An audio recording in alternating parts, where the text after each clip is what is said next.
welcome back to another edition of the show, episode 304, and I'm joined once again, and glad to have him back, by Kyle Klingman.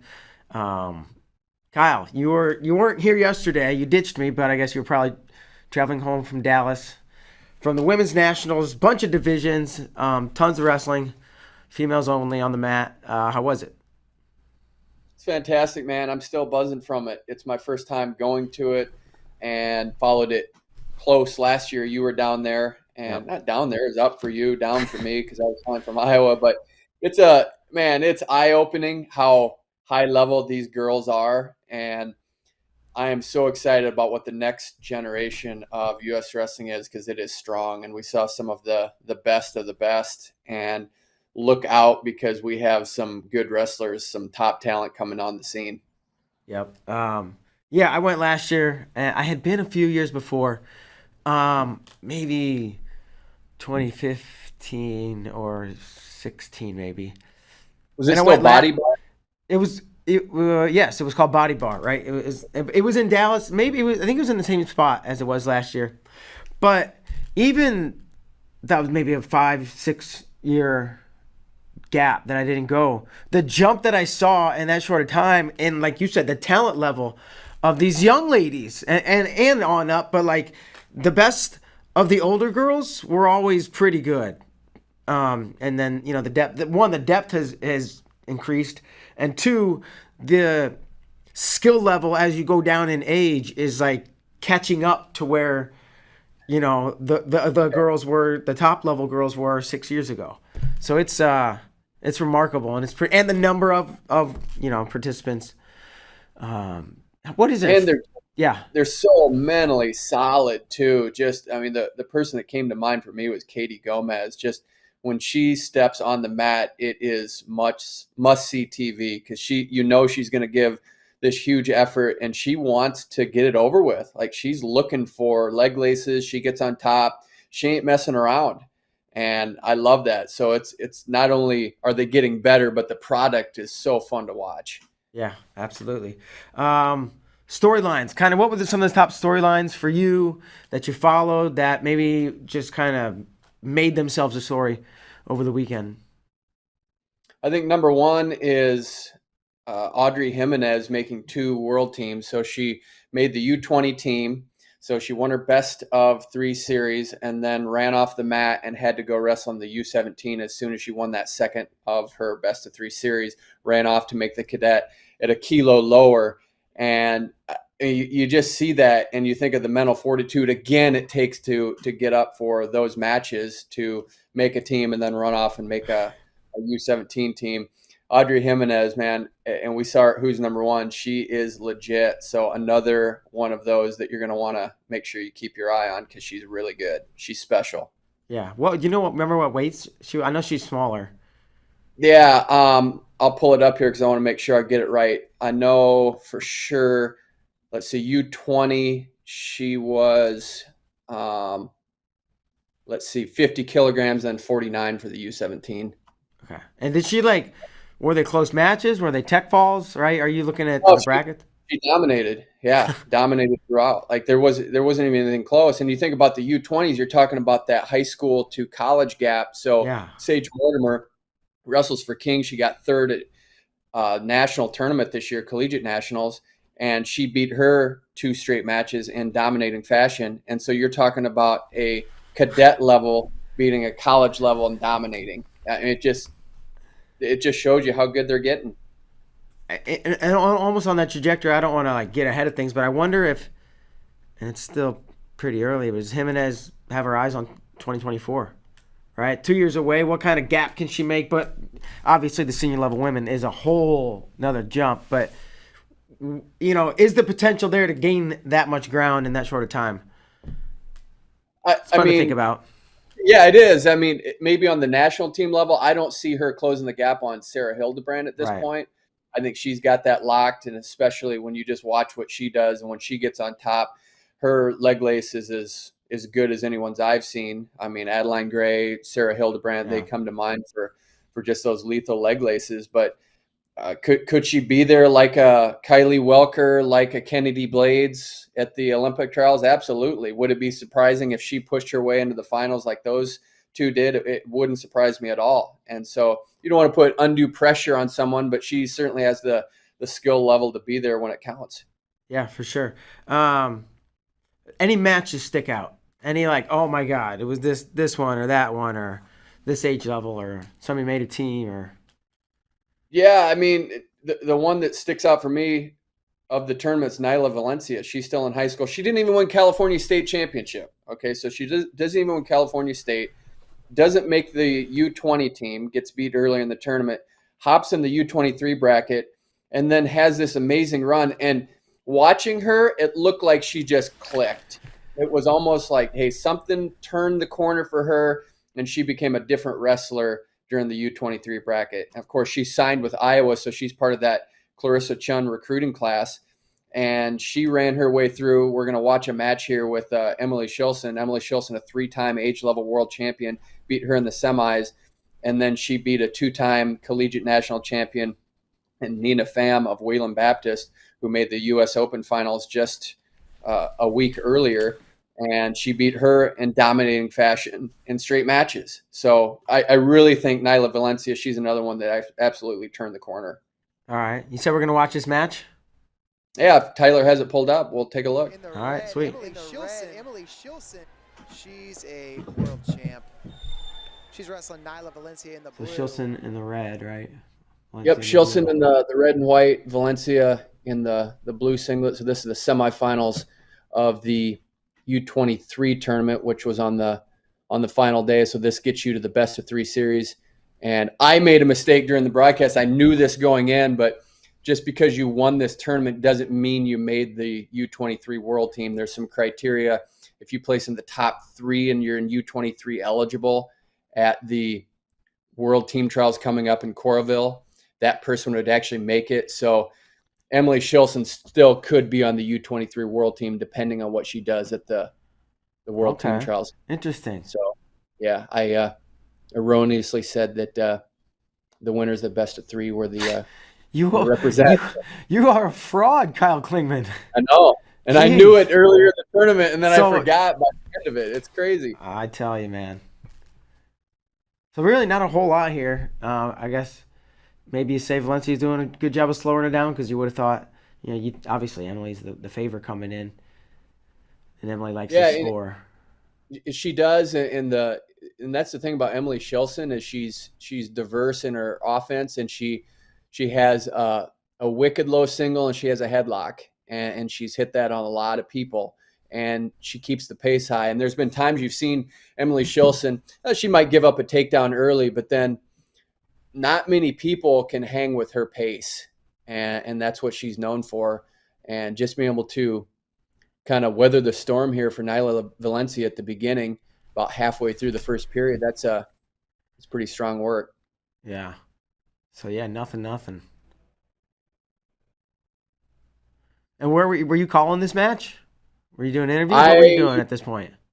I was not. I was calling other matches. So I was on the other semifinal match. So this would have been David Bray. Okay. And so I got a text from someone with the score, and it was one of those where I had to stare at it for 30 seconds because I thought it might have been a misprint. Because Emily Shilson's reputation coming in precedes itself. So was surprised to see this. Yeah. Hey, I just wanted, if you were staring at your phone for 30 seconds, you weren't paying attention to the match in front of you. You weren't calling the match in front of you. You weren't doing your job. Well, that's why they have breaks in between. Oh, man. Egg on my face. I know. All over. Breaks. So we had, one for Emily shot clock, I'm assuming? Yep. So really, you have to credit Valencia in this of just being solid right now. There's the low single that Shilson's known for, and scores 2 off of that. So just like that, you're like, oh, okay.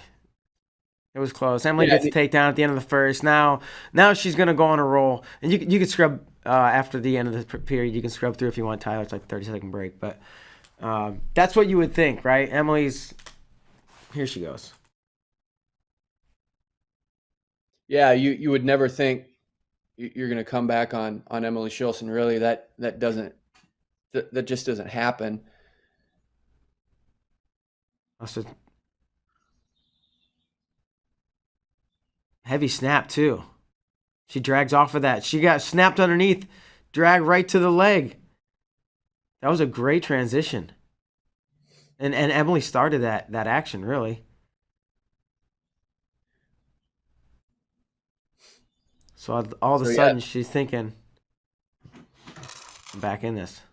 yeah, it gets on the board, and that might have been the turning point there. Just get the takedown and gets a turn And there, and that's the one thing throughout Nyla Valencia, as we've seen with a couple other girls, she's really good on top too. That's how she ended those matches against Pham in the best of three final. She was able to get on top and get to her turn, and boy, when you're able to get a turn against really good girls, that's big time.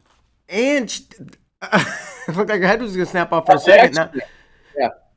Now I think she's may end up on top, but that was a tight neck wrench. Or that almost took her over. Head pinch.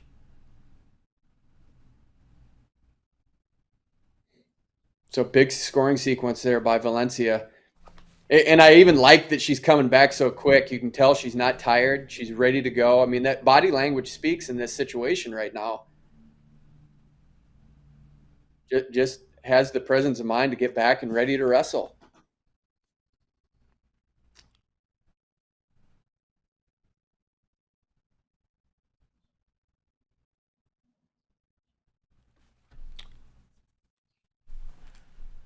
So I know we're punched in. Do you know the score?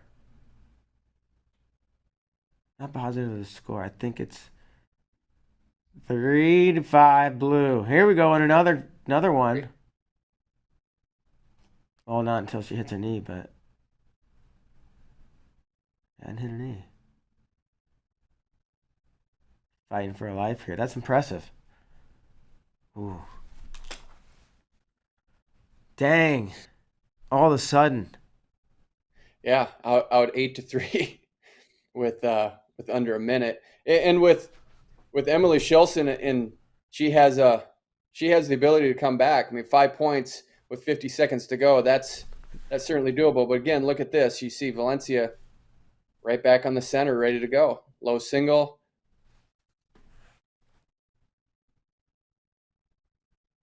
She's almost through. That's a position, yeah. I was going to say, you feel like you shouldn't need a score there. So now you think, okay, 30 seconds. Man, a turn would be big. Nope. And I love that rule in international wrestling that it takes 3 supporting parts to get a takedown. I think that's a good rule. Different than college and high school, of course, but I like how those situations play out in international wrestling.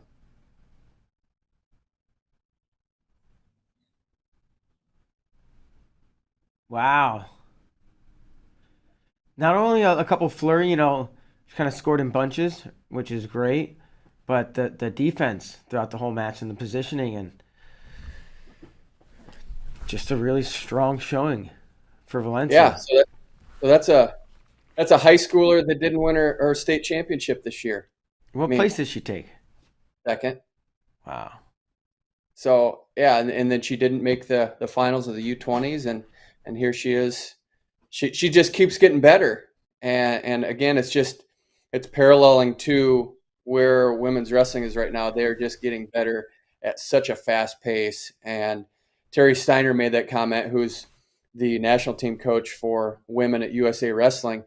He said that, hey, we're we're just in the beginning phases, and that we're on the cusp of dominating at some point. I don't know that I believe that yet. I want to see the data that's going to prove it when we actually get those world titles with Japan and knowing how good they are. But this certainly gives you optimism on what the future is. Yeah, and right, our women's team, age group level, just won a team title, right, out in Budapest. Were you there? I was. Yep. Yeah. Like, talk about that, and you've been around other age group worlds, or was that your first? You probably have been. I have been to other age group worlds. Yeah, that was my first with Flow, but yeah, Yeah, before with Tech, had been to a couple. But yeah, it's pretty remarkable where they're going. I mean, I want to see Japan there. I want to see them in the fold. But yeah, hey, you win titles with who's there. Just like the same situation right now with Russia not being at the Senior World Championships upcoming. You can only win with what's there. But I think that boy, that it's a confidence booster to say you're a world champion and then to win a world team title, only in the U17s but also the U20s. A lot of those girls that were on that cadet team are going to not only be back, but they're coming back next year too. yeah. And you, so I asked it because I thought you had been to previous like cadet worlds. Did you see any difference, right? And we talked about how they're technically on the mat. These girls are getting better earlier, right? Better faster, or at a higher level. Did you see anything, not just with the wrestling, but maybe watching them as a team or watching them feel more like professionals and not that they're professionals, but was there any difference in the team, I guess on the mat and or off the mat, that you noticed? I think the one thing I'm noticing is that the same girls that I saw when I went in 2019 are still relevant and coming through the scene. And so you see this wave coming through. And in 2022, you start to just recognize some patterns of, hey, these girls are sticking around, and it's this consistency. And so they're around each other. They compete against each other. For example, Ava Ward was a world medalist last year. She wrestled Jimenez in the U17 finals. So you have two cadet world medalists going head to head in the finals of the U17s. So you're seeing this pattern of, hey, these girls are all in a group and they're staying together and they're getting good together. I think it makes a difference. Yeah. I think the future is super bright for women's wrestling, and yeah, what is it going to take to beat Japan? Because they're forced like no other, really, right? What do you think? Yeah, I mean, I think that any talk is just that. I'm always hesitant to say, yeah, they're coming, or we could beat Russia, or whatever it is, because it's such a Herculean task. And you see that with winning an NCAA championship. And I mean, just take a guy like David Carr. You think, oh man, he's gonna win 5, and then he gets upset in the round of 16 at the national championships, and it's tough and comes back for 3rd. So there's just no automatics. And so to be able to overcome that, I mean, you look at the U.S. history. There's been 3 men's freestyle teams to win world team titles, 1 women's team, and 1 Greco team. So we have 5 total. So it's the golden unicorn. It is tough to get a world team title, and I would never throw that out casually to get that. And now that, gosh, when you say it like that, 1, and 3. Gosh. On the senior side. Yeah. It was like Russia probably won 3 last quad. Yeah, it's pretty. A lot of seconds and thirds in multiple styles. Yeah. And I mean, just even the changes. I mean, watching your interviews with Arizona State, and I mean, you can dive into some of that. Your interview with Mark Perry, and I thought that was fascinating. Your walk and talk, where he was just talking about the future of women's wrestling and how you develop that part of the sport. And I say everyone should go back and watch that interview, because that's really interesting on how that's developed and what's happening right now. So, I mean, maybe you can talk about that a little bit and what you felt from Mark Perry's interview, but I thought that was outstanding. Yeah, I mean, you pretty much nailed it, but it was cool to hear from Mark, who grew up in Oklahoma and didn't have a strong like for, I guess, girls in wrestling back in the day when he first started, and that was just kind of the culture around where he lived and grew up. And the not even pivot, but just the growth, I guess, he's probably shown in his life and his career, and how it has kind of morphed in from coaching men into coaching women. And he coaches men too, but he's known for coaching some of the best women in the country, and his perspective it's a good one. So I'd give it a watch if you get a chance, and it's set in like the mountains just outside of Phoenix, so it was pretty cool. Yeah, and I mean, even the camera work, I don't know how you kept the dialogue going. There'd be a scene where we see her face, and then it's the back, and you don't lose a step. So there's some magic going on there that I just don't know how you did the editing, man. That was all Connor. Connor, our new guy. He's awesome. He's That's pretty cool. Yeah. So Into the video editing. yeah, tons of things to dive into. Amit Elor, 2-time world champ, age level world champ. She made a U20 and U23 team, so she's going to be back on the scene for another couple shots at age level world championship. So just down the line, there's a lot of optimism right now and a lot of reasons to be watching the women's world championships this year. Speaking of Amit, I think it was her. Somebody was scheduled to come on and did this show the day my youngest baby was born, and I think it was Amit, and I had to like text you and be like, "Hey, could you do this today? I got something going on." Oh yeah, and I do remember that. I think it was Amit. So, hats off to her. All right, well, what's next? What do we got? We're sweating it out. We're cutting it out. I mean, I could give you the 6 questions I had for Mike Macchiavello, who was going to be on, but we're looking at for tomorrow. Yep, let's hear him. No, I don't want Mark's questions. You don't want to ask me questions? We're good. No, that's cool. Yeah, this has been a fun show though. And I'm glad we got to kind of get the recap of the women's nationals and watch that match. Any parting thoughts from you, Kyle, on this past weekend? Really, anything? Upcoming weekends? Yeah, I mean, again, and we didn't even touch on this. Just looking ahead at what's happening at the World Team Trials. You have the Senior World Team Trials coming up in Coralville, Iowa. And just, again, an example of the depth is Nenea Estrella was in the U20s and U23s. She didn't win either of those tournaments, and she's going to be the number 1 seed at the Senior World Team Trials because she won the U.S. Open. So another example of the depth that we have at the age levels and what's coming up. So exciting times. Awesome. Exciting times it is. And that's going to do it for today's show. For Kyle Klingman, I am Mark Bader. Thanks so much for tuning in. We'll see you next time.